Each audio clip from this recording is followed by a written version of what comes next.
It's an online one. It's a Imagination Week Global BBA 2020. And to start, I just want to very quickly introduce myself. I'm Professor Xavier Pavy. I'm Academic Director for the Master in Management here in Singapore, where I am, and I'm also Director of Imagination Center. Inside the Imagination Center, we have the Imagination Weeks, the experience that we have developed in 2012. And this year is a very special one because for the very first time, as I said, it will be online. I will introduce the full week within a couple of minutes, but before that, I just want to give the floor to the Dean of the Global BBA program, Hugues Lévesque.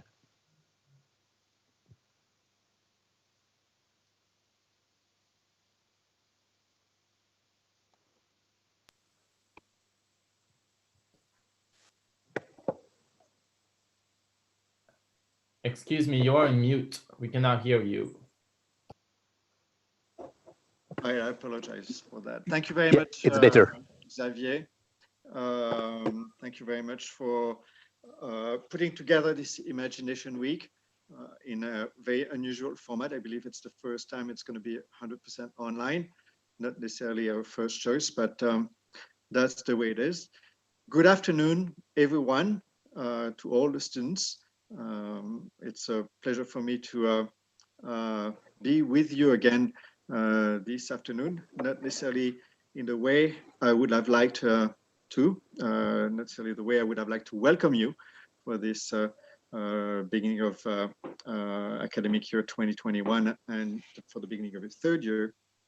And it's not just because we're not together in the same room, not just because of the frustration of not being with you physically, but mostly because I have a very sad news to share with you. We're missing someone very special today. One of your classmates and friends, Simon Echeverry, who many of you knew, accidentally passed away last week. Simon came from Colombia to study in the Global BBA, and he found in France and at ESSEC a community that he really loved. He made very good friends, and I would like to read a letter that was written on your behalf by Hugo Moulet. Dear ESSEC community, Simon was genuinely an incredible friend and above all, an exceptional human being. Simon had a joie de vivre that few possessed, never taking life too seriously, yet always tackling the hardships of life with the brightest smile. The generosity he had towards others inspired everyone around him, putting the needs of others above his without expecting anything in return. Those of you who were fortunate to have known Simon know the level of generosity he gave towards others. Not only was he generous in his actions, but also with his emotions, giving love and attention to his friends that only few could give.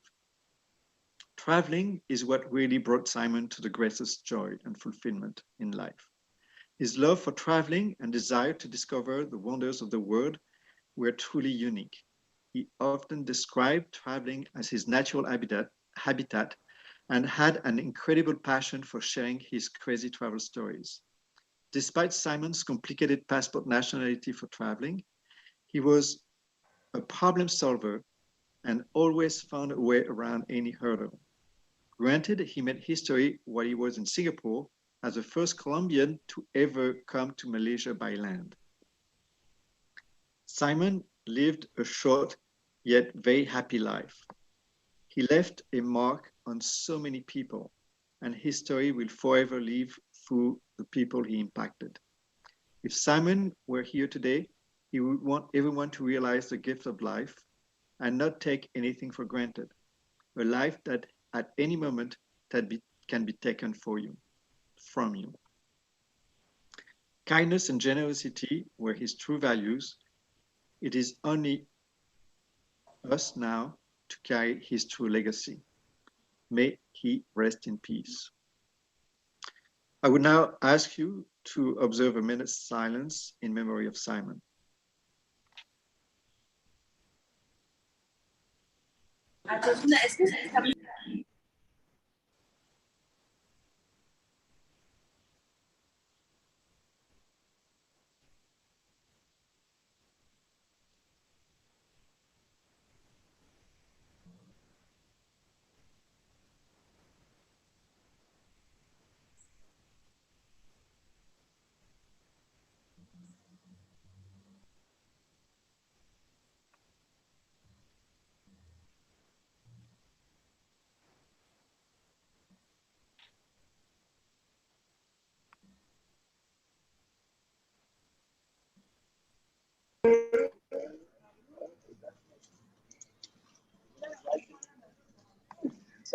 Thank you. In spite of all such hardships, we must continue to move forward. Today is the beginning of your third year in the Global BBA program. You are halfway through. And I believe that you now realize how fast the first 2 years went, and can easily imagine how quickly the rest of the program will unfold. It's also a turning point for you. You've lived 2 years during which you've been basically told what to do. Classes, follow a process. Now you're entering the last part of the program where you're making choices on your courses, choices on different destinations for your travels and exchanges, and for your internships. And it is important that at the beginning of this time, we give you tools, perspective, ideas in order to project yourself in what's going to happen. This week will be about transformation, transformation of oneself, transformation of ecosystems. It's a very fitting topic because really what happens in the program for you is transformation. You enter in the first year, you leave at the end of the 4 year, you've been transformed during that time. You change physically, you have different ideas from when you were entering the program. Everything is changed, everything is transformed at your level. But you also certainly observe a lot of transformations around you at large, the economy, what's happening now with the pandemic, the ecology, and probably more closely your families, maybe your brothers and sisters, your parents. Everything moves and is being transformed. So the idea of this week is really around that, to give you ideas, to give you perspectives. You will have during the next 4 days conferences. You will work in groups with tutors to imagine what can happen, to leave this transformation process, to develop new ideas, to imagine what the world can become, and especially how you can have an impact in transforming those ecosystems, things that are around you. And that's really the key. I mean, you probably trained to adapt, but what we really want you to do as students from the BBA is to have an impact. Are the ones who have the ideas, who have the vision to transform the world, your environment, in the way you think it should be transformed, in the directions that you feel are the right ones. So not just adapting, but be actors, impacting, changing the way things are in the direction that you want. And that's what really will happen during this week. We will give you tools, we will give you perspective, we will broaden your mind so that you will have the ability to imagine and to implement new ideas. So I really encourage you to participate, ask questions at the end of conferences, during your sessions with your friends and your tutors. Be curious. Take full advantage of that week so that it will impact you, it will transform you, and so most importantly, will give you the tools and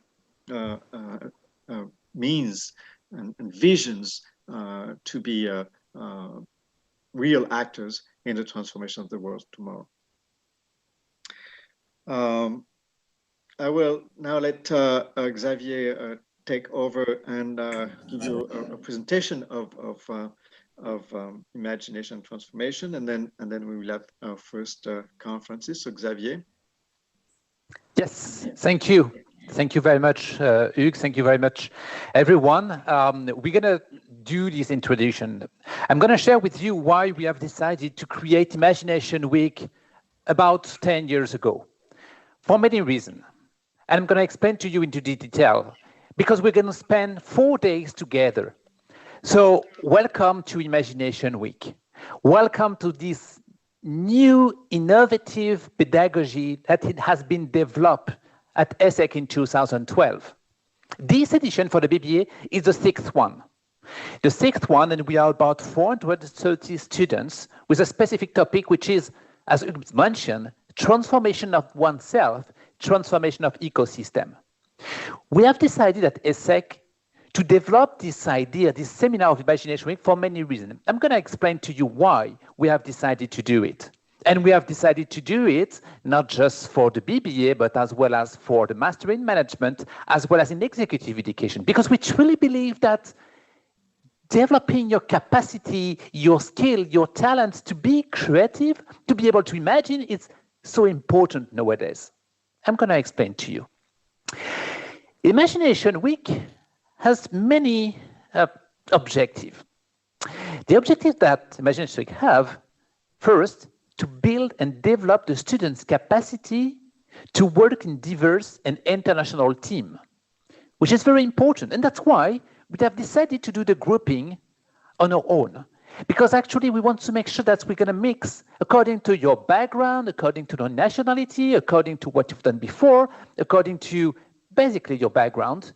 We're going to mix all of the students to make sure that they're going to work together in a specific way, international way, with diverse background. The second objective is to help students to imagine themselves into the future and the role that you're going to play in this future.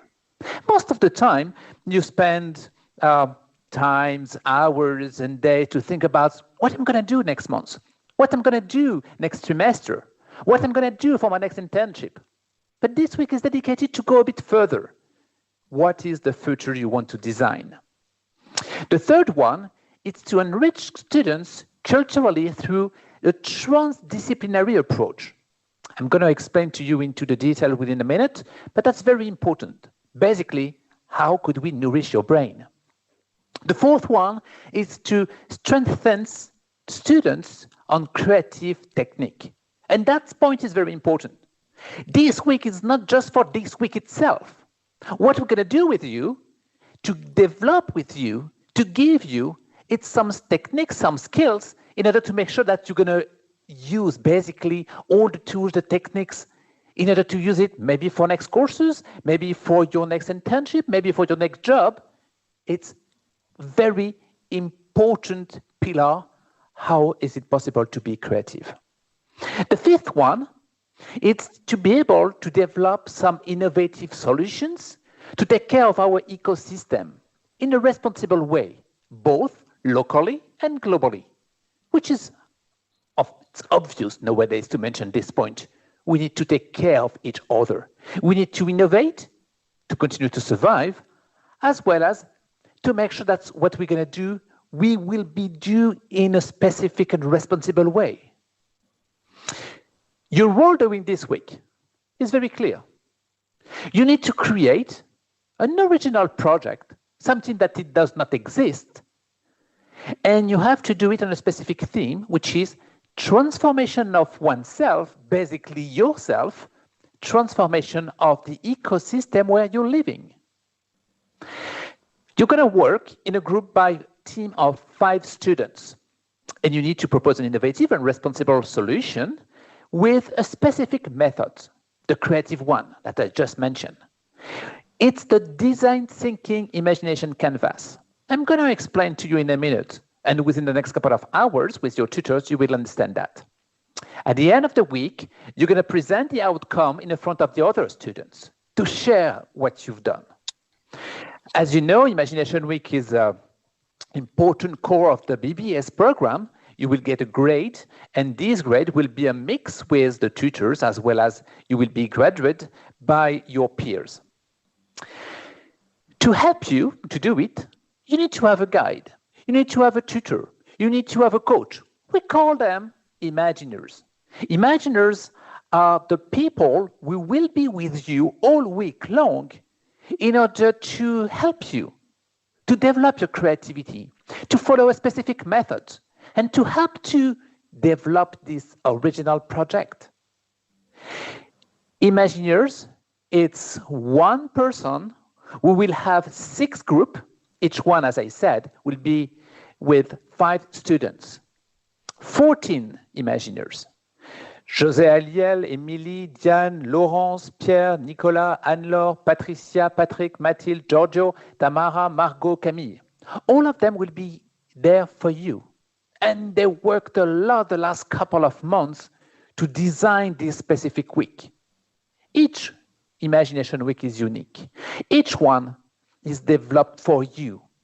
So all the tutors, all the Imagineers actually worked a lot to design a specific method for you and a specific experience. Let me explain to you the method of the week, what we're going to do and how we're going to do it. If you want to imagine something, if you want to create something new, you need at least 2 important pillars. The first one is you need to learn. You need to learn things. You need to be surprised. You need to learn. You need to understand what's going on around you. I learned to be aware of. That's the first pillar under the Wonder One. I need to learn, I need to observe, I need to listen, I need basically, it could be reading, it could be listening, it could be, I don't know, but basically to learn things. Into the wonder part, learning it's not enough. If you just learn on your own, you will have quite an interesting knowledge, but it will be definitely better if you share it. And if you learn as well with interaction with someone else, with basically your classmate. So that's the second step. The second step is how you're going to interact with each other. That's why we have a group, in order to learn, in order to continue to be surprised, to be wondered by actually your classmate. But if I learn, if I interact, it's just the first step. I didn't act. I didn't do some things. I need to go a bit further. That's the imagine part. To do so, I need to choose. If I need to transform myself, I need to choose between what I'm going to do here, what I could do instead of, and so on and so forth. That's exactly what you have to do. When you will decide to choose this internship instead of this one, this course instead of this one, you have to choose. The question is, how are you going to choose? So that's the third part. Before doing things, you need to choose. And the last part is quite clear. You need to perform. So basically, it's very easy to understand the method of Imagination Week. Wonder, imagine. Learning, interact, choose, and perform. That's a very traditional and basic approach to develop something. And that's why what I said to you at the beginning is very important. This method is definitely not just for this week. This method is so important for basically all the courses that you're going to have, as well as your internship and maybe your first job. The question behind, and that's below the slide, how can I contribute tangibly to the evolution of the world we want to live in? How my contributions, my involvement, my engagement, the role I would like to play. And then, in order to do what? What do you want to do? That's your responsibility. That's basically, in one slide, the methods of Imagination Week. The method is important, but to do so and to understand, step by step, you're going to have a path. A path is actually day by day. So today, it's the inclusion one, and we're going to start to learn, even though we're going to continue to learn within the next couple of days. I'm going to explain to you. The day 2, interact. The day 3, to choose. And the day 4, to perform. And that's the end, basically, at the week, the end of the week. And at the end of the week, you have to perform to your students to show, to demonstrate basically your choice, what you want to do, how do you want to contribute to the world in a very near future. So that's methods include some design thinking techniques as well as imagination canvas. That's a very unique one, and that's very important to explain to you into the details. And that's why if I show you right now what is it, within the next couple of hours, within your imaginers, you're going to go into the detail. The pillars of Imagination Week, as you understand, it's basically wonder and imagine. The question is how to do it. How is it possible to find something new? How is it possible to be more creative? That's another part of the method. What is creativity? Do you consider yourself as a creative or imaginative person? Think about it. I know the answer. Most of the time you will say, no, I'm not creative. It's not for me. Someone else, this guy is very creative, but not myself. I'm going to explain to you why, and also why we are all creative. But the question is to what extent we force ourselves. Do we make an effort in order to continue to be creative or not? Very important, the myth. Most of the time, as I said, I'm not a creative person. I'm not a creative person, but basically the most important question is this one. How far you're willing to develop your creativity? Everyone has the capacity, the innate capacity to be creative. Second myth, I've outgrown it. Some research in 1960s mentions that non-creative behavior is learned. Not creativity, but non-creative behavior. What does it mean?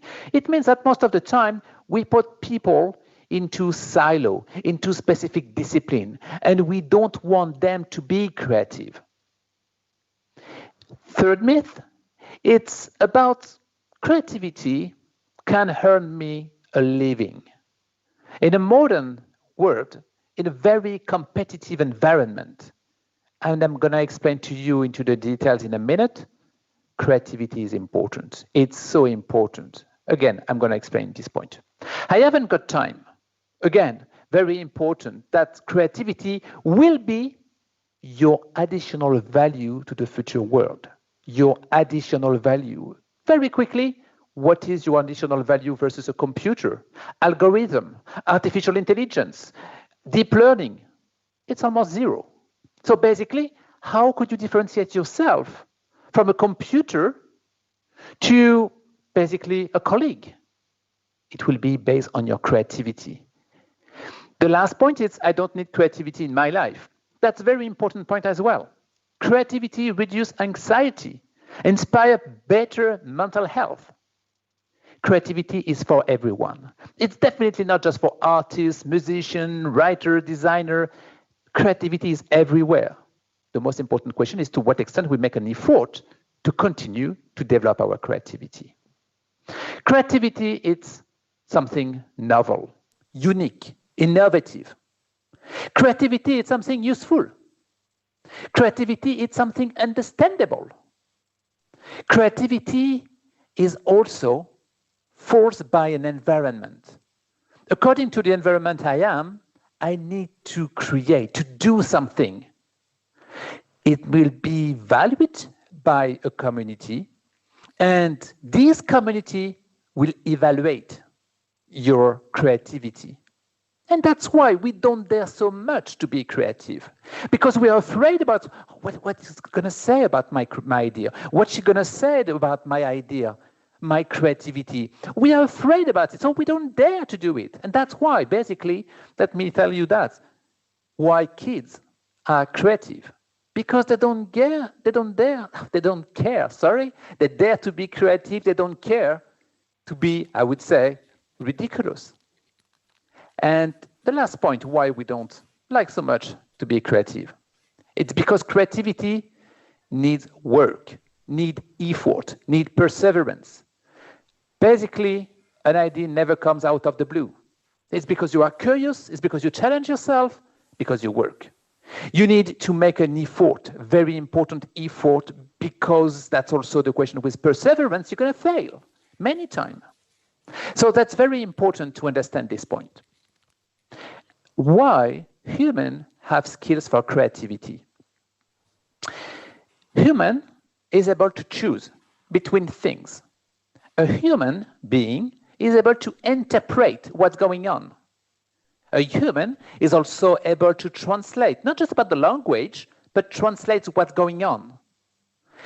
A human is able to predict what's happened or what it will happen, recalling what happened in the past, as well as manipulating.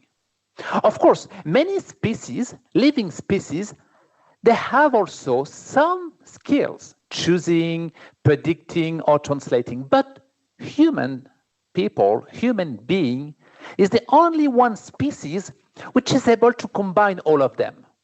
And that's why we are able to create. Let me give you an example just to illustrate what I said the last couple of minutes.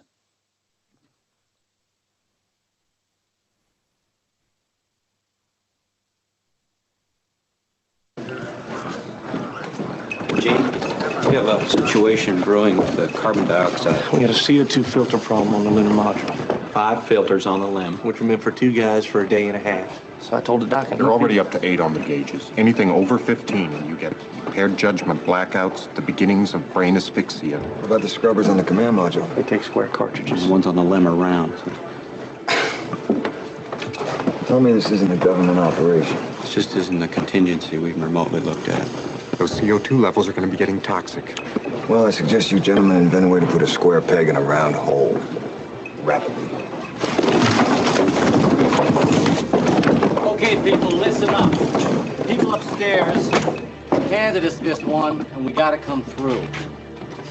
We gotta find a way to make this fit into the hole for this, using nothing but that. Let's get it organized. Okay, let's build a filter. Better get some coffee. The deadly CO2 gas is literally poisoning the astronauts with every breath in and out. Heads up, heads up. And spokespeople will not comment further. Go. Heads up, people, look out now. What's this? That's what they gotta make. Well, I hope you got the procedures for me. Right here. That's it. Where is this shit? Do you have a flight plan up there? Affirmative, Andy. Jack's got one right here. Okay, we have an unusual procedure for you here. We need you to rip the cover off. Once you rip. Unusual procedure. That's a true story. It's Apollo 13. And actually, as I said, you have to imagine it's forced by an environment. You need to choose, to interpret, to translate, to predict, manipulating. Basically, that was just creativity, a demonstration of creativity. Now, why it's so important for you to know? In 2015, according to the World Economic Forum, creativity is 1 out of 10 skills that you need to develop. The 10th one, 2015. In 2020, creativity is now number 3. It ranks number 3. Creativity. It was, for 2015, number 10. It's number 3 in 2020. 2022, creativity is also number 3. The third one. The third skill that we need to develop is creativity. And now you understand why ESSEC Business School has to help students to develop their creativity. Because basically, as I said, algorithm, deep learning, artificial intelligence, and so on and so forth will be able to manage data. They will be able to do so many great things without you guys, so you don't have the choice.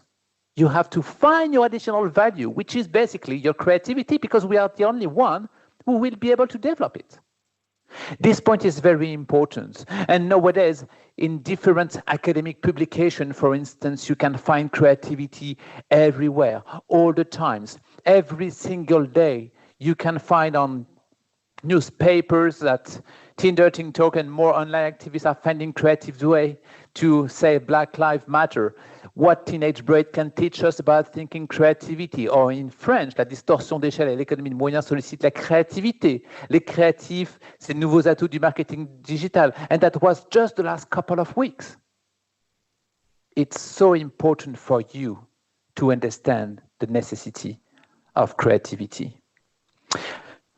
Most of the time, we believe that we have two brains, left one and the right one. The left one, it's more dedicated to logic, analysis, organizations, math, science. And we have another one, which is the right one, dedicated to emotion, intuition, and so on. And many people say that we need to nourish, to feed the right brain. That's not true. It's a fake news. We have just one brain. We don't have two brains. There are many connections between the two parts, but it's not just one brain. So the question for us is, how could we nourish our brain? Not the left or the right part, but how could we nourish our brain? Let me tell you, that was 1 year ago, exactly 1 year ago. We were in the Cergy, and we invited Dr. Pierre Ledoux, neuroscientist, CNRS, Institut Pasteur, and he explained to us how is it possible to nourish our brain. And that was pretty clear. We should consider our brain like the Sagrada Familia, which is basically always under construction. We need always to nourish our brain by something new. It could be about math sometime. It could be about art. It could be about logic. It could be about music. It could be about everything. But the most important problem is when we stop feeding our brain. This point is very important. And the question behind is, how could we do it? That's why we need transdisciplinarity. Transdisciplinarity, it's basically how could we nourish our brains thanks to many disciplines, different disciplines. The transdisciplinarity is a scientific and intellectual posture. This objective is to understand the complexity of the modern world in the present through different disciplines. Most of the times, we have one discipline. It could be history, it could be language, it could be whatever you want. At ESSEC, for instance, we have multidisciplinary. Multidisciplinary means we have finance, marketing, management, and so on and so forth. Sometimes at ESSEC as well, we have interdisciplinary. It means that we're going to combine different disciplines, like for instance in a case study, where you will find some part dedicated to the management, sometimes it could be with finance, and so on and so forth. What we're going to do for this week is to go beyond. Going beyond is to not thinking about discipline, but be nourished, be fed by the discipline in order to create something new. And that's what we're going to do this week. Because this week, we're going to help you to force you to nourish your brain. To do so, we won't do it on our own. We're going to invite different unique speakers. The first one, it will be just after my talk, Navi Radjou. I won't introduce him right now because I'm going to do in a minute. Tomorrow morning, Tuesday morning, we're going to have Sir Dr. Andrew Haynes, an epidemiologist, more on the science part. On Wednesday, we have an honor and a privilege to welcome Prof. Mohammed Yunus, Peace Nobel Prize. As you know that, he founded the microcredit, the Grameen Bank. On Thursday, we're going to welcome an anthropologist, Paul Jorion, and with his co-author. Anthropologist, social science. It will be science on Tuesday. It will be on Wednesday in economy. And on Friday, it will be about fashion. Noémie Balma, she will talk about fashion in a very and unique, specific way. So basically, the planning of Imagination Week, it will be a mix with workshop with your Imagineers. It will be some talk and speech to nourish your brain. But the most important part it's on your, basically, your hands. That's your Imagination Week. We did our best to create methods for you. We did our best to invite great, amazing speakers. But that's on your hands to develop this original, unique, innovative, and responsible project. So we're going to do that all week long. You will see how it will be done, your project, with your tutors, your imaginers, within the next couple of hours. Some tools to help you. Tools are very, I would say, a practical one. The schedules, the grading grid, speaker's biography, tutor's biography as well, and social networks. Everything will be on the website, the Google website, the ESSEC one. We share, and we're going to share within the next couple of hours and days, some pictures, photos, as well as so many clues, articles about Imagination Week and this experience on the different social networks, ESSEC Imaginations, Imagination Center on Twitter. We have our playlist on Imagination Week, as well as the Instagram account. And we have just, actually, we didn't create it before. We have decided to create our accounts on Instagram a few days ago. That's why we don't have so much followers. Imagination Week, as I said, is very important for you, not just for this week. Many students, they have decided to promote Imagination Week when they've done it. For instance, some of them, Baburaj, for instance, women, or Wen Jianzhu, for instance, she mentioned on their CV on LinkedIn that she's been trained by Imagination Week, so she's able to be creative. She understands what creativity is, and so on and so forth. So after this week, I highly encourage you to do it as well. During this week and every week, we have an artist. We invite an artist in order to have at ESSEC, at Cergy, and you've seen that at Cergy, on the different corridors, we have lots of street artists, mostly street artists. Of course, this week we are not able to do it online, but we want to do it. We want to do something special. We have invited Marc Chalvin. Marc Chalvin is an illustrator, and every day he will design something about your talk, about the talk that we're going to have. It will be about the session, your workshop. So that's why sometimes he will join your Zoom room in order to draw what you can see.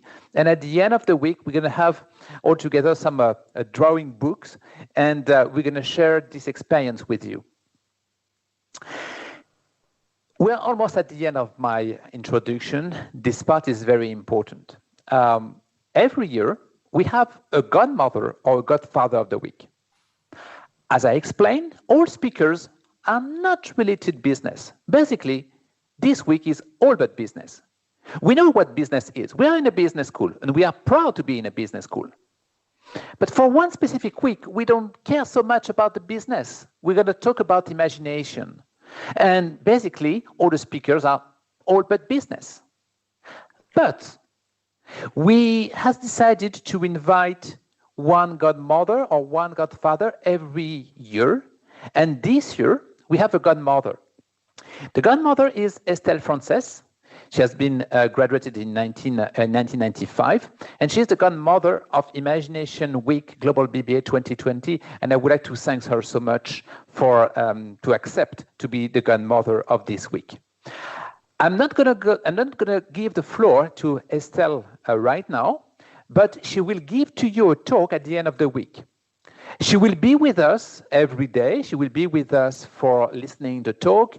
She can interact with you. She can go into the different room session. She will also share something basically on the social network. But the most important part for Frances will be on Friday, that she will explain to you basically her very original path she has decided to take. She went to marketing, communication for corporate, and she moved into art foundation that she has decided to create. A very unique and original path. We're going to discover that next Friday, sorry. At the end of the day of the week. That's basically, and it's almost done for me, about this introduction. It's very important to go into the method, into the details. The methods has been developed for you, and within the next couple of hours with your tutors, your imaginers, you will see it into the details. You're going to see it. You're going to go into the details to understand every single part. We're going to start now our Imagination Week with our guest speaker. Our guest speaker, it's a very honor and privilege to welcome him. He's based in New York, and I'm going to explain to you who is Navi Radjou, even though probably that some of you knows already who is he. Navi Radjou, Innovation and Leadership Advisor. Born and raised in India, Navi holds dual French-American citizenship. He studied at École Centrale Paris and the Yale School of Management. He lives in New York. Navi Radjou is an innovation and leadership advisor based in US. During his Indian upbringing, he was the first to capture the phenomenon of jugaad. It's an Hindi word for improvised solution born out of ingenuity in resource-constrained setting. His first book, a global bestseller of the same name, Jugaad Innovation. Over 200,000 copies sold. Navi's ideas have been shaped by his eclectic cultural background, including his Indian roots, his French education, and his current Silicon Valley environment. Navi's recent book, published by The Economist in 2015, it's named Frugal Innovation, How to Do More with Less, shows how companies can innovate faster, better, and more sustainability in today's customer-driven economy shaped by climate change. It won, with this book, the CMI Management Book of the Year 2016 award. He will publish, within the next couple of months, a new book, Conscious Society. Conscious Society, redefining who we are and reinventing how we consume, work, related, and live in 2021. This point is very important because it's exactly the theme of the week. Again, who we are and reinventing how we consume, work, relate, and live. Navi has received the prestigious Thinkers 50 Innovation Award, and he is ranked as one of the 50 most influential persons shaping innovation in France. His TED Talk on frugal innovation at TED Global has gathered over 1.7 million views. Navi has received the prestigious Thinker, as I mentioned this point already, the Thinker 50 Innovation Award, Until 2011, he served as Executive Director of the Center for India and Global Business at GBBA Business School, University of Cambridge, where he is currently a fellow. His work has been featured on NPR, BBC, the New York Times, the Wall Street Journal, The Economist, Financial Times as well, and he regularly writes into the Harvard Business Review. Navi has addressed audiences across the world in venues like the World Economic Forum, Harvard, and MIT. Navi, it's a great honor to welcome you. It's a pleasure, a great honor to welcome you. I just want to, before I give you the talk, I just want to explain one very practical point to the students. We sent to you the Q&A. We sent to you the Q&A through the WhatsApp group. So you have the link on WhatsApp, and you have to ask directly your question on the WhatsApp one, and then I'm going to interact with Navi Radjou. Navi, again, thank you very much for being there. The floor is yours. Great.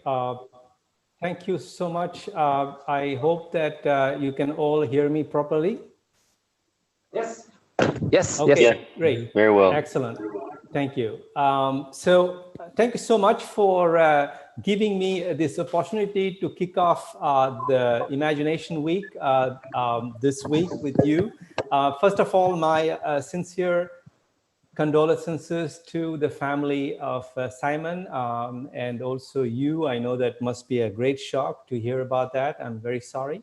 So my sincere condolences. I am actually calling from New York, and I think we live in, as the Chinese say, in very interesting times. And today my goal is to kind of fire you up, to get you to think a bit, not only outside the box, but maybe build new boxes. But first and foremost, I would say it's really to help you think about yourself. What kind of person you want to be, not only as you finish this program, but also as you evolve in your career and in your private life. Last Saturday in India, we celebrated a big festival to honor the Hindu god Ganesha. Ganesha, as many of you know, is this Hindu god with the elephant head and the human body, right, with this big belly. It's a beloved god of millions of people, not only in India and around the world. And it's kind of interesting because if you look at Ganesha, right, I mean, is he human? Yes. Is he more like an animal? Yes. But at the same time, as we heard with the concept of transdisciplinarity, it transcends, right, the categories of human and animal, is something beyond, right? And that's why he has this magical, godlike capabilities. Of course, in the Western civilization, the Greeks, the ancient Greeks, also had their own mythology of such beings, like the centaurs, right? Where, the top half was human and the bottom half was like a horse. And some of the centaurs actually had great magical powers, like Chiron, Chiron. You should Google about him because he's right now very trendy, because Chiron has this magical power of healing. And I think that the world right now, as we go through the pandemic, needs Chiron to heal our souls, minds, and bodies. And I would argue that Ganesha and the centaurs are what I call liminal beings. Liminal is an expression that comes from the Latin root, which is limen, which means threshold or boundary or the frontier or the place in between two worlds. It's also related to the word limus, which means transversal or oblique. Again, we talked about, right? Transdisciplinarity, right? So it's about cutting across different domains. So liminal beings are actually those people who cannot be easily placed into a single category of existence. So that's what a liminal being is. Now the question is, how do liminal beings think and act? For that, I'm going to use an analogy, which is where I'm based here in New York. And as you know, New York has 5 boroughs, 5 neighborhoods, we call them big neighborhoods. And one of them is Manhattan. And it happens that Manhattan is connected to the other boroughs in the New York area by 21 bridges. Now, bridges are very interesting, right? Because they allow the exchange of people and goods across different territories, which otherwise may not come together. So bridges enable 2 distinct elements to create synergies while retaining their individuality. And I would argue that liminal beings are at ease between 2 worlds because they have built a mental bridge that enables them to seamlessly flow from one world to another. Liminal beings don't reason in terms of either or, but rather both and. So in action, liminal beings dedicate their lives to actually unite disparate things and create more harmony in the world because they feel the underlying unity of different elements who may look different on the surface. And my message today to you as you kick off the Imagination Week is that you as young men and young women have the potential to become liminal leaders who can seamlessly integrate different concepts and ideas, different cultures, and different disciplines. As liminal leaders, you can skillfully manage the many conflicts and paradoxes that divide the world today and create more harmony. What I want to do is use my own experience and my study of other wise people to explain to you how you can transform and evolve into a liminal leader. The first quality of a liminal leader is the ability to see the world horizontally rather than vertically. When you think anything vertical, it's like a ladder, right? Since we are kids, our society teaches us to view the world as a ladder where we place things, people, ideas, concepts at the top, the ones we like, and the ones we don't like, we put them at the bottom. So that's why we suffer from a hierarchical perspective of the world. So we say CEOs think that profitability is more important than sustainability. Therefore, we should create value for shareholders and not for stakeholders. Men think they are superior to women. That's why we have lived for 2000 years in a patriarchal society. White people felt they were superior to black, which led to racism, and today the Black Lives Matter movement. Likewise, the Northern Hemisphere, rich countries, they call them advanced economies, right? And then you have the so-called third world. You have first world and third world. So the problem is you can never build a bridge vertically. Have you seen any vertical bridge? No, you can only build a bridge horizontally. So the first thing you have to do to become a liminal leader is to change your perspective and see everything on an equal plane. As we say in French, faut de tout pour faire le monde. You need people with diverse backgrounds and see how you can bring them together to co-create value for humanity and the planet. I came to do an MBA at Yale in 1999. That's how I immigrated to the US about 21 years ago. So when I started my MBA program, I was like you in your shoes. I actually suffered from a vertical perspective because I studied computer science, IT in France.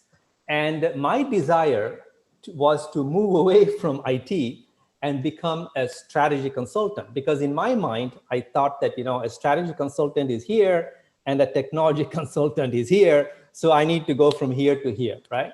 And likewise, I left India 30 years ago, and I had this American dream, right? Because I felt America was superior to India in terms of, technology, innovation, and economy.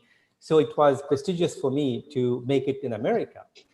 But then the crisis happened. I didn't have enough money to pay for my tuition at Yale. I went bankrupt, so I couldn't complete the program. I had a lot of stress. Physically, emotionally, mentally, I got sick. And eventually I had to, make a choice. And that's when I realized that actually I am a liminal being. That's my destiny, is to build a bridge between different worlds, starting with business and technology. So rather than seeing business here and technology at the bottom, I realized I need to build these two worlds. So I became an analyst at a company called Forrester Research in Boston. And for nearly 10 years, I helped companies integrate technology and business. This was 20 years ago, right? Today it's very trendy, but back then the internet was just, taking off. So it was important for companies to understand how to build bridges between these emerging technologies and the traditional businesses. And I did that very successfully. And during that process, I realized something important is that when you build bridges between two worlds, it's very, very important that you don't lose touch with your identity. And there is a professor who used to teach at ESSEC. His name is Hamid Bouchiki. And he has published an interesting book called The Soul of the Corporation. And his message is that when you go through big changes, like the crisis we faced this year, it's important that you don't lose touch of your identity. You need to know who you are, even as you change and integrate different things like new technologies, right? And I want to give you an example of, two companies that one actually became a real liminal leader that is connecting technology and business, and another company that acted more like a chameleon. A chameleon, like a shapeshifter, is not a liminal being. It's someone who says, I'm going to become whatever the world needs, right? Very opportunistic. That's not liminal being. A liminal being is strong, is proud of the identity, and is able to integrate new elements into his awareness. So the examples are GE, General Electric, and Siemens. These are two big industrial companies. So what happened with GE is that they started embracing technology 20 years ago. And then 12 years ago with the new CEO, they decided to become a digital company. And they started integrating technology into all the business. They started, reinventing themselves as a Silicon Valley kind of, startup. And the problem with that is that in doing so, in trying to become like a digital company, in a way they lost identity, because as you know, GE was invented by Thomas Edison, right? The guy who brought, who invented the lamp, and in a way would have brought electricity as well, right? So that's the industrial roots of GE that they lost touch with because they wanted to become a digital company. And in the process, of course, as you know, they started losing a lot of their markets. And eventually, they had to let go of a lot of the businesses to survive. So that's an interesting cautionary tale, is that as you transform, the theme of imagination, as you transform yourself, make sure that certain things don't change, like your sense of identity of who you are. On the other hand, if you look at Siemens, GE's rival, the German industrial company, they are a true liminal beings because they always stayed in touch with their industrial roots. So what they said is that, and this is what liminal beings do, which is when they connect two things, business and technology, they always, and I think Xavier beautifully draw that picture of transdisciplinarity, remember? When you, interdisciplinary, right, is this. Transdisciplinarity is that when you bring two things together and you create a larger circle, you say that, this integration is gonna serve something bigger. And that's what Siemens is doing. They have now a new statement that says that they are evolving from a business to business company to a business to society company. So their raison d'etre, their reason for being, is not just to serve customers, but the whole society. So all the technology they're bringing into the company is to better serve society by addressing needs around energy, education, healthcare, et cetera, the social needs. So keep that in mind. As you integrate different things in your life, see how it can serve a larger purpose. And in 2006, I actually faced a major health crisis, and I didn't know what was happening. I couldn't sleep. I was losing a lot of weight. And I realized that maybe the disease I'm having is not a disease of the mind or the body, but maybe the disease of the soul. And I underwent a deep treatment of Ayurveda, which is a traditional Indian medicine. And during the process, I realized that actually what happened is that, yes, I was indeed suffering from a disease of the soul because I've immigrated to the US, I lost touch with my Indian roots. I was so focused on making it in America, as I said, I didn't realize that my purpose now, right, like a bridge before technology and business, now I have to bridge the East and the West, the North and the South, okay? So in other words, I need to basically be a connector between different cultures. Particularly, I was interested in looking at what kind of new management practices we can learn in developing countries like India, China, Africa, so we can bring them to the West, so act as a bridge.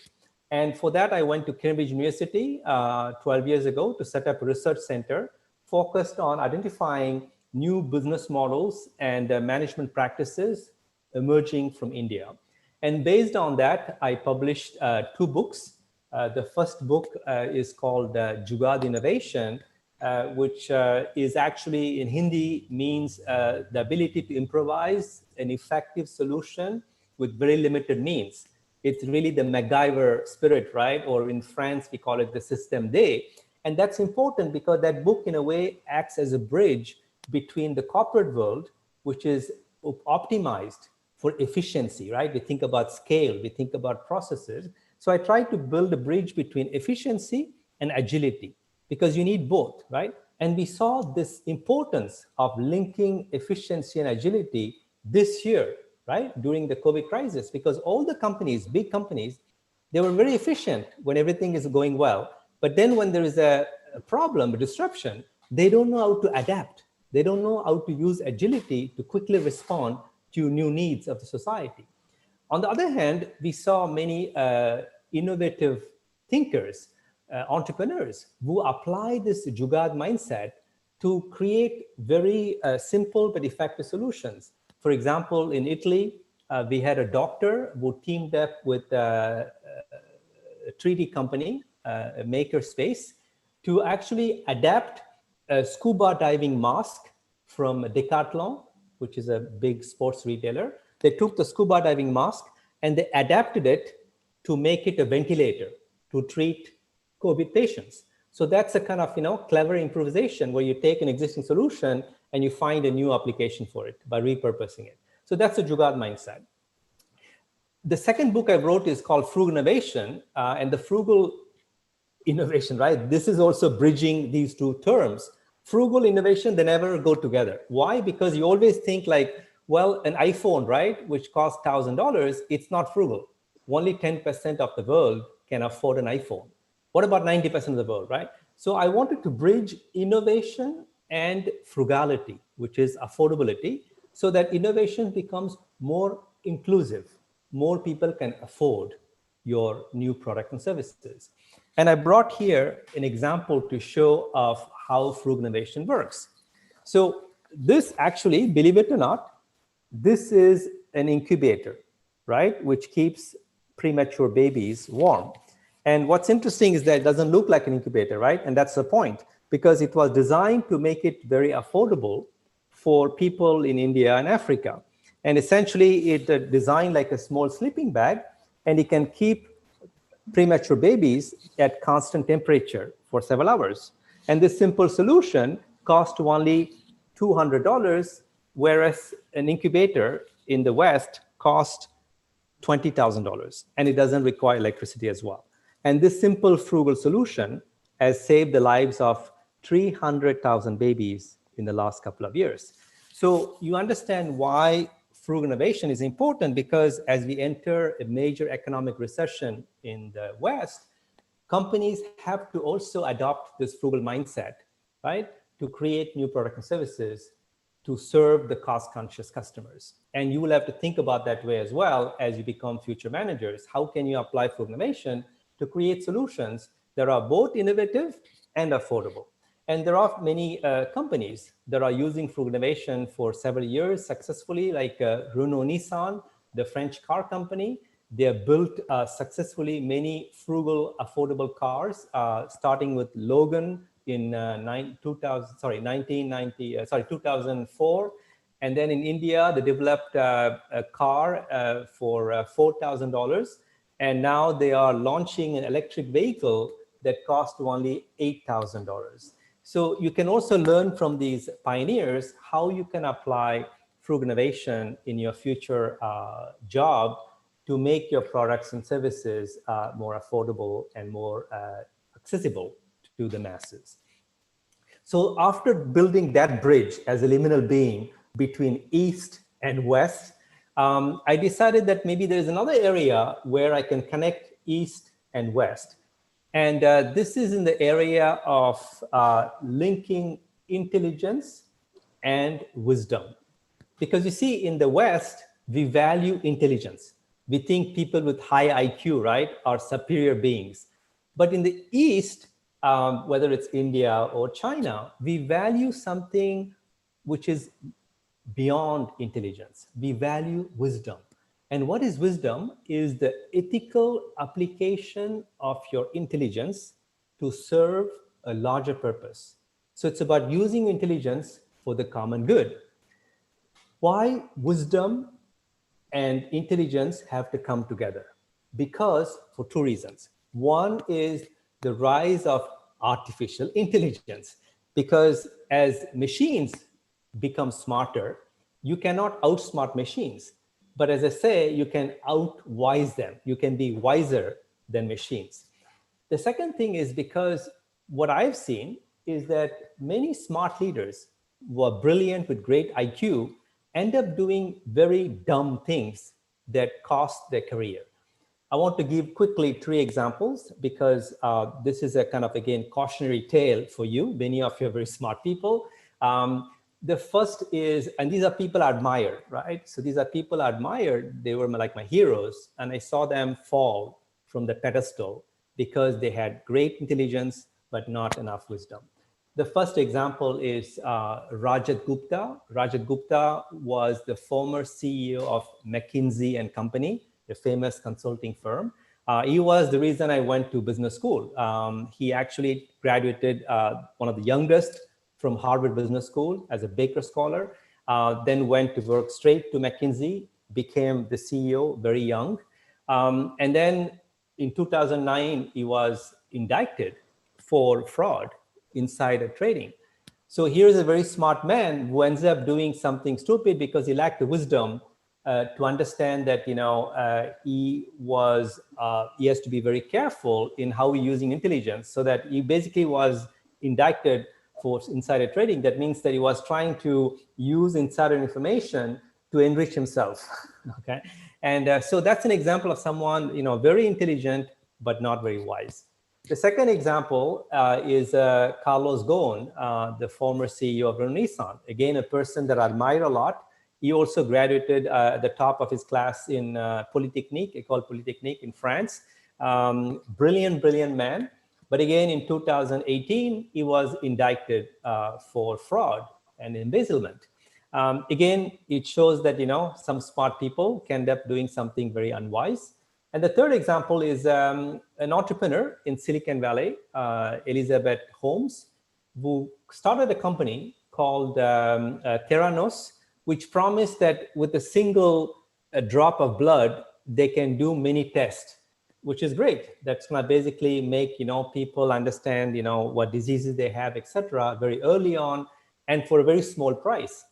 But it turned out that she actually manipulated the data to get approval from the, you know, government to use the technology. So basically, she ended up, she was also fraud, basically, right? But again, very smart girl, you know, entrepreneur, but ended up doing something very unwise. So I wrote a book called From Smart to Wise, where I explain how smart managers like you can evolve into wise leaders by applying intelligence, as I said, to serve a higher purpose. And the wise leaders actually do 3 things well. The first thing is that they operate with a moral compass that allows them to know how to apply the ethical clarity they have to do the right thing at any moment.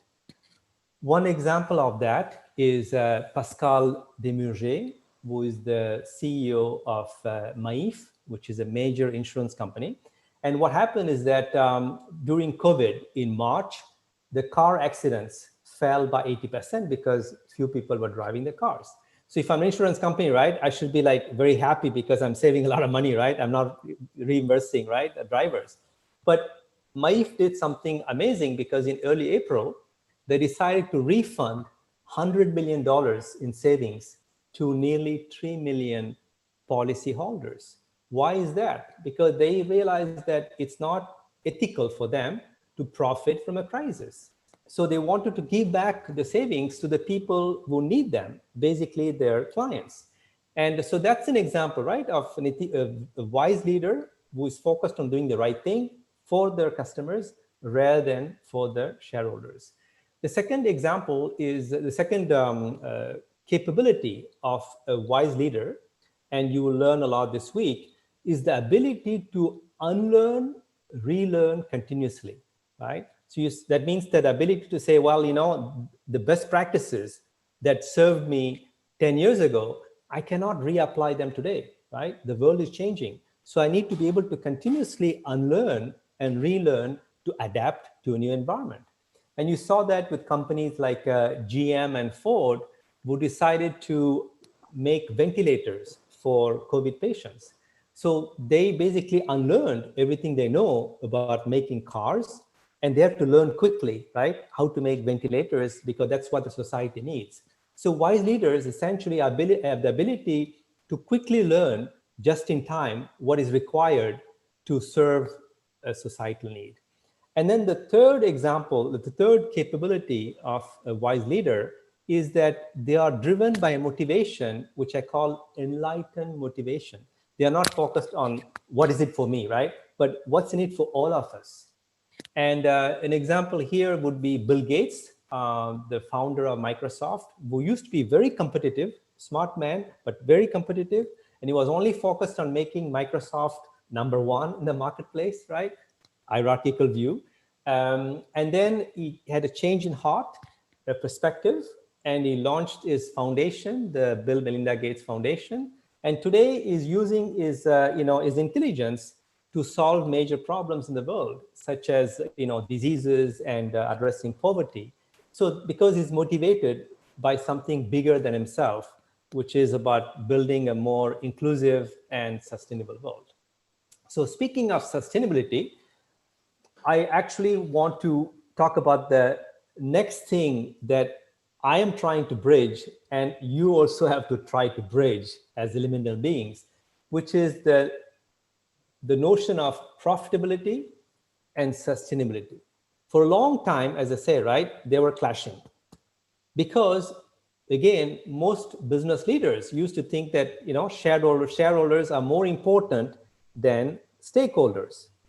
And business is more important than society and the planet. And we know today you cannot reason that way, because we have growing inequality, social inequality in the world, and climate change is becoming a big problem. And young people like you, as consumers and employees, you want to buy from brands and work for companies that are socially and environmentally responsible. The problem is that for many years, we used to talk about sustainability, right? You have to become more sustainable. But I think it's not enough to be sustainable, because sustainability simply means I'm doing less harm to society and planet by, for instance, I'm reducing my carbon footprint.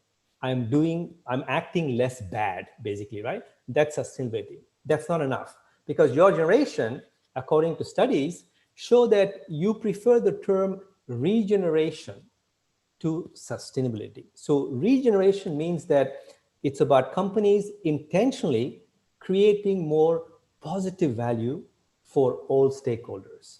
Let me give you one example of a regenerative company. The first one is Danone, the major French food company. They have an initiative called One Planet, One Health, where they're trying to regenerate people, communities, and the planet.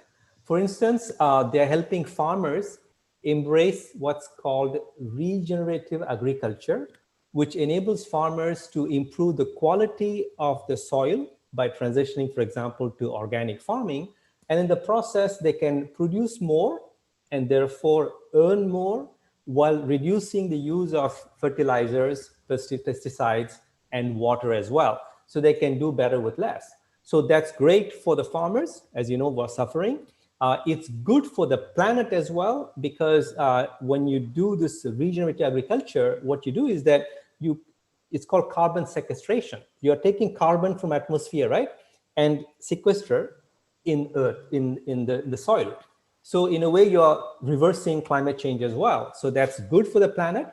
And it's good for people, consumers, because you're eating healthy food that comes from a soil that is, very high nutrition, rich soil.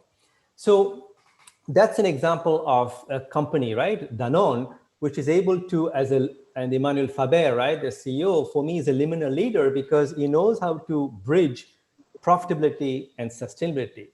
Another example of a company that is bridging profitability and sustainability is La Poste, the French postal service. They actually launched an interesting service called Recigo, whereby the mailman, at the end of the day, when they come back, they basically collect paper waste in offices. And this paper waste is sent to factories in different parts of France, where people in difficulties who actually, have lost a job or are facing some hardship are gainfully employed in these factories to recycle this paper waste into new products. So for me, this is an example also of regeneration, because you're saving paper waste, so that's good for the planet. It's also good for society because you're hiring people in difficult conditions, right, to be employed in these factories, recycling factories. So these two examples show that it is possible to not only bridge profitability and sustainability, but you can take them to the next level with this concept of regeneration, which is about making a positive impact on people, communities, and the planet. And then to conclude, I would say that where I'm right now, and I think where, in a way, I'm envious of you, because your generation is ahead of my generation in doing this, what I'm going to say next, which is, so far we talked about bridging, right, technology, business. We talked about bridging east, west, north, south. We talked about bridging intelligence, wisdom.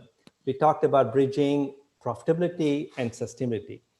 But now comes the most important bridge we need, which is the connection between the inner dimension of self and the outer dimension. In other words, the link between our being, who we are, and our doing. Our doing is how we consume, how we work, how we live, how we relate. And I gave a TED talk a couple of years ago, you can look at in Cannes, where I explained my own spiritual journey, where I tried to go deeper within myself, to connect with myself first, and then begin to use my gifts, whatever self-awareness I gained, to help others. And of course, this notion of connecting the inner self with outer activities used to be, at least in France, right, which is very Cartesian, people were like, they don't feel too comfortable, right, bridging these two things. And then COVID struck.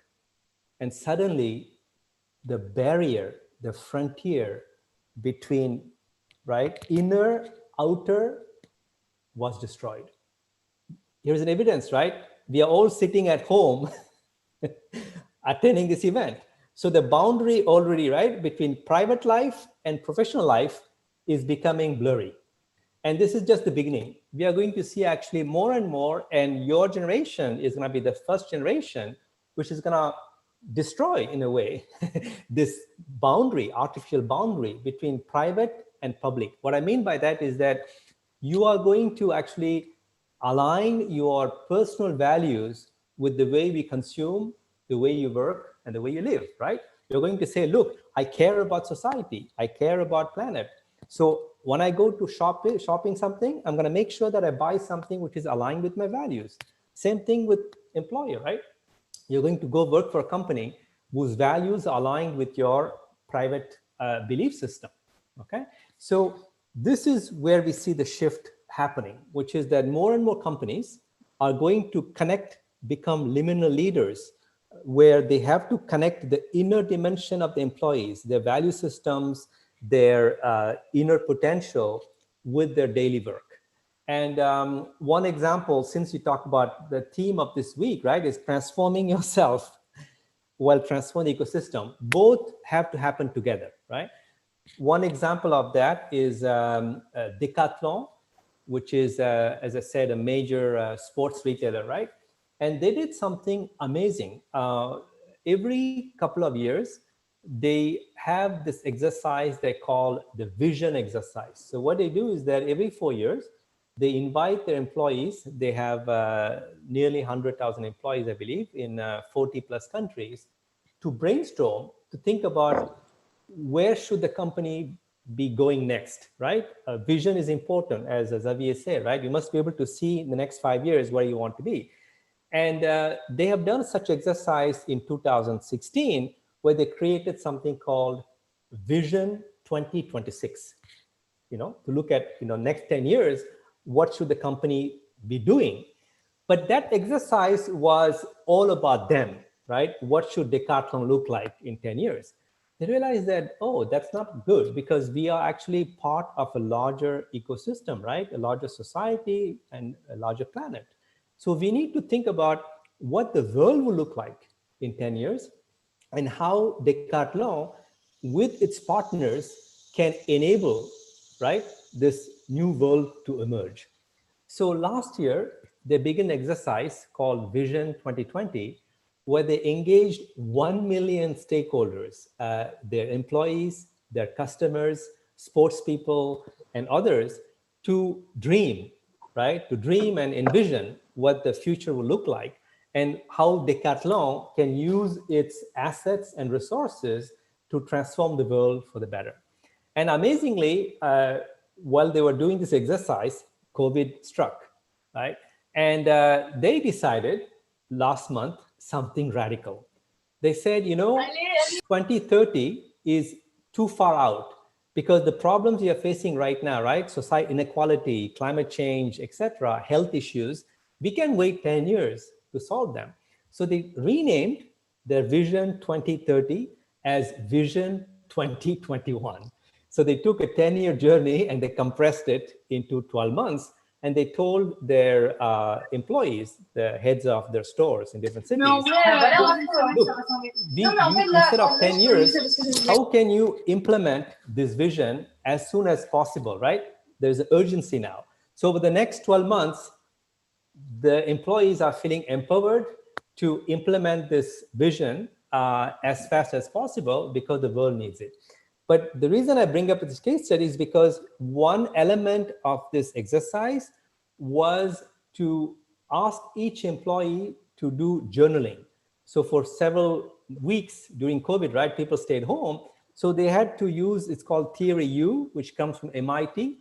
It's a particular approach to introspect and reflect, go within yourself. And this week, probably you will be introduced to such tools where you try to understand who you are, get more self-awareness. What are my desires? What are my values? What are my dreams, right? Capture all of them. And that became the input for this vision exercise. So that's important because as you transform yourself, it becomes easier to know yourself and the process better contribute to others and then transform the whole ecosystem. So that is what I wanted to share with you today. I sincerely think that you have this unique opportunity to become the liminal leaders and invite you actually to think, feel, act as liminal leaders. It takes practice. Not everybody is born as liminal leader, as far as I know. We become liminal leaders. So it's something you have to practice. And to do that, I want you to cultivate self-awareness, right? Go within yourself, understand who you are, honor your past, honor your roots, and understand what your aspirations and dreams are and what your value system is. So cultivate that self-awareness is very important and integrate intelligence and wisdom in your day-to-day decision and actions. And I really invite you to combine the best ideas from different cultures. As I can see, you are very multicultural. So in your cohorts, you will have people from different cultures. So think about how you can combine the best ideas, insights from different cultures so you can solve these global problems. I call them problems without borders, like inequality and climate change. Why this is important? Because as the world becomes increasingly divided and polarized, we are going to need liminal leaders like you who can transcend and integrate our differences to co-build an inclusive, safe, and sustainable world. With that, I thank you for your kind attention, and I'm going to invite Xavier to moderate the Q&A portion. Thank you. Thank you. Thank you very much, Navi. Thank you very much. So unfortunately, we can hear people applaud you to give you a big hand. Actually, so we'll do it on behalf of the students. Thank you very much. Thank you. I can do a standing ovation as well, but you know I'm quite alone to do it. Thank you, Navi. Let's be frugal in compliments. It's a very inspiring talk. That was amazing. Thank you very much. Yes, definitely. I had a lot of questions actually. To start, Navi. You're an expert on innovation. You mentioned many times, and which is very interesting. You challenge a lot innovation. You know, what does it mean? How could we find different approach, definition of innovation, which is very interesting in the last couple of decades, actually. You challenge a lot innovation. To what extent there is a link between innovation on one hand and liminal leadership, for instance, or to rephrase, do liminal leaders innovate differently? It's a great question, Xavier. So yes, it's true that, you know, in my talk, I didn't focus specifically on innovation, and you are also an expert on innovation. And this week, you will see that actually, right? What we know from recent studies is that the more diversity in the innovation teams, the quality and the quantity of innovation goes up. Right. So according to Deloitte Consulting, studies show that the most diverse company teams, when they innovate, they tend to reduce the risk by 30%. Let's explain why. Well, because when you bring people from different perspectives, right, you can anticipate different problems, right? Let's say you're launching a product globally, right? Well, somebody from Singapore can say, hey, I know why this won't work in Asia, right? Somebody in France will say, hey, I know why it won't work in France, in Europe. So having different perspectives allows you to anticipate problems far better. That's one thing. And they also found that it increases the quality of innovation because you can create innovation that is more systemic, more holistic, therefore can address the problem in its entirety. What happens today is that most innovation address the problem in a piecemeal fashion. So we have a lot of piecemeal solutions, right? That's why climate change is a problem. Because what's happening today is that we are talking about the health of the planet. So guess what happened? During COVID, you can see Himalayas clearly from India. Why? Because everybody was locked down. They were worried about their own health, right? So that shows that if people focus on their own health, the planet will be fine, right? So that means that instead of saying like, you know, like the ecologist, right? Well, let's go save the planet. As I said in the example of Danone, we need this idea of a triple regeneration where we come up with innovation that simultaneously addresses the health of people, health of communities, and the health of planet. And the French philosopher Edgar Morin calls it la pensée globale or la pensée complexe, which means that complex or systemic thinking. Because the problems we face today in the world, we call them, right, wicked problems, climate change, inequality, etc. They are systemic problems. So you cannot solve a systemic problem with a fragmented mind, right? So you need a kind of systemic mind that is able to integrate different perspectives and different disciplines to solve problem in a comprehensive way. And the liminal leaders actually are very good at that. The example I didn't give now, I can share with you now, a good example of liminal leader who was able to innovate in a systemic way is Paul Polman, who was the CEO of Unilever, which is a major consumer goods company. And he was the CEO for 10 years. And during that time, he led a big program called Unilever Sustainable Living Plan, which focused in addressing social and ecological problems as an integrated framework. And the idea was to bring clean water, sanitation services to 1 billion people, improve the livelihoods of a couple of 100 million of their small suppliers and communities, and reduce the carbon footprint by 50%. So you see, these three things were not separate, right? They were part of a larger integrated program. And why this is frugal? Because when you can create one solution, right, like a Swiss Army knife that can simultaneously address many problems, it's more economical, right, than saying, okay, I'm going to invest in one solution for one problem. And then realize like, oh, this problem is connected to this problem. let's invest more money in this problem, right? And this is what's happening, both in corporate world and also in public policy, right? Governments have different ministries, right? But nobody is thinking, right? Why shouldn't the Ministry of Employment work hand in hand with the Social Services Department and the Ecology Department? Because as I said, when you think about triple generation, right? It's about improving the health of people, communities, and the planet, right? So we desperately need liminal leaders. And I think that your generation, and also given the age where you are, and Xavier talked about the brain plasticity, right? It's always, under development, under construction. It's easier at your age to build a liminal mind, I think, than when you're in your 40s and 50s, because you have to unlearn a lot of things, right?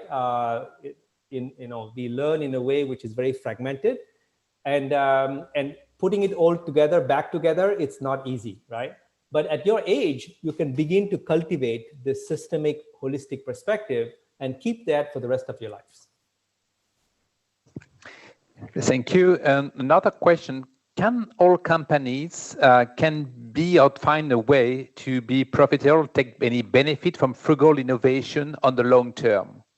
Can all the companies be able to profit and benefit from frugal innovation on the long term? Absolutely. I mean, the great example I gave was Renault Nissan, right? The French car company that began the frugal innovation journey. And it's a good question. It's a long term, it's a journey, right? You don't just become frugal overnight. So they started the journey in 1999 when their CEO at the time, Schweitzer, actually had this vision of creating a car for $5,000. And initially this car was destined for emerging markets. And in 2004, they launched a car called Logan for that price, 5,000 euros. And to their surprise, it became a bestseller in Western Europe. And then they introduced a whole new product line called the Dacia, under the brand Dacia. And in 2005, Dacia contributed not even 1% to their total revenues. Today, it contributes 40%. So that's the cash cow. So the frugal product line of Renault, Dacia, is actually the backbone of the company, right? And they didn't stop there, right? As I said, in 2015, in India, they designed a new car for $4,000 by using an R&D, research development budget, 3 times less than what they invest in France. And last year, using the same car platform, they built an electric vehicle launched in China for $8,000. So you can see, right, it has been very profitable for Renault over the last 20 years as they started practicing frugal innovation to make first one car, then a whole new product line, then they create another product line, and now they are transitioning into EV. Why this is important? Because it's a subject we don't talk about this right now, but the fact is we are going to have a long recession, and it may last even 2 years, we don't know. And if you look at in every recession, what happens is that consumers become more frugal. So the reason you have to, as a company, right, adopt frugal innovation, as I said, is because your customers are going to become more frugal, particularly your generation, right? The millennials and the Gen Z are loaded with debt, student loans, etc., right? So you are going to look for value for money. You're going to look for brands that can deliver you frugal solutions, whether it's, cars, consumer goods, even education, hopefully, I don't know. But so the example of Renault shows that, if you apply frugal innovation and create a frugal mindset, right, a frugal culture in the company, you'll be very successful to deal with economic crises like they're going to see, in the next 2 years, but also to serve the billions of consumers in emerging markets like in India, Africa, South America, because by 2030, 50% of the global middle class will be living in Asia. So that means that, you need to unlearn the old way of innovating, like in Silicon Valley, and adopt frugal innovation to best serve the next generation consumers, the frugal consumers in South America, Africa, and Asia. There is a question, which is, what are the major key success factors that you observe for leaders to reconnect to frugality? Is there any type of person, environment? Basically, it could be for leader, but we can extend to students, for instance. How could we be connected or reconnect to frugality? Sure. I would say that the best way to do that is to create challenges. I know there's a college in Chicago actually has this creativity, like you are doing this week, right? Imagination Week. They have an Imagination Week where they give student groups, I believe it's like $20, and they say, okay, with $20, go create a solution for whatever, right? So they create these constraints. So because, as you know, necessity is mother of invention, and scarcity is the grandmother of invention. So if you want to really do frugal innovation, you need to have very limited resources. So you can actually create these challenges where you give very limited resources to students, and you say, well, either you only have $20, or another thing you can do, another resource is time. That's why we have things like hackathon. In hackathon, what happens is that you put a constraint on time, and you say you only have 24 hours, right, to create a solution. So that also makes students think frugally. They say, well, in 24 hours, I need to prioritize what functionality I need to add in a product that actually is really useful for the customer, and everything else I will remove. So you become more focused. That is also a key quality of frugal innovation, is to focus on actual customer needs and come up with a good enough solution rather than a perfect solution. And when you put a constraint on money or time, trust me, students become very frugal. A longer answer would be that in business schools and engineering schools, I spend a lot of time, giving lectures at École des Mines and well-known engineering schools. We also have to train differently future engineers, right? We have to train them to think frugally, think about sustainability. So when they design a product, it has to be affordable, it has to be sustainable. So that is something that can be trained in engineering schools. And then in business schools as well, we have to train future managers how to use resources wisely, whether it's the natural resources, whether it's the time, because in the corporate world, we think that we have a lot of resources, unlimited resources. That's not true. And this also can be, taught to future managers. And frugal innovation is being taught in different business schools now at Cambridge. I'm sure that ESSEC, there may be some course there as well. And so, yes, we need to bring in the frugal thinking into business schools and engineering schools as well. Thank you very much. Thank you, Navi. That was a great honor. We have a lot of questions, but time is running, and we have to move to the workshop session. Thank you very much again. That was a great honor. Thank you, and take care of you in New York, and we will keep in touch definitely for the next couple of weeks for sure. Thank you again. Thank you, and Navi. good luck with the workshop. All right. Thank you. To conclude the session and this talk, and to conclude actually for today, the plenary session, we can still calling a plenary session. It's important to connect to your group Zoom link at 2:45 p.m. So basically you have just a few minutes if you want or need a technical break to do whatever you want, but just a few minutes, and you need definitely to join your group Zoom link, to join your Imagineers. Your tutor will be there and they will waiting for you in order to start the session. If you don't have the link, just check on your email. You should know as well as the group that you belong to with the different tutors. So that's it for today. Thank you very much for being with us. Thank you very much for, of course, this important session, first session to start Imagination Week together. It's very important for the next couple of days to be focused on this Imagination Week. We've learned a lot of things, lots of inspiration from Navi Radjou. That was a very inspiring talk. That's very important now to start on your own with the workshop, and see you tomorrow morning. Have a great day, great afternoon. Bye-bye.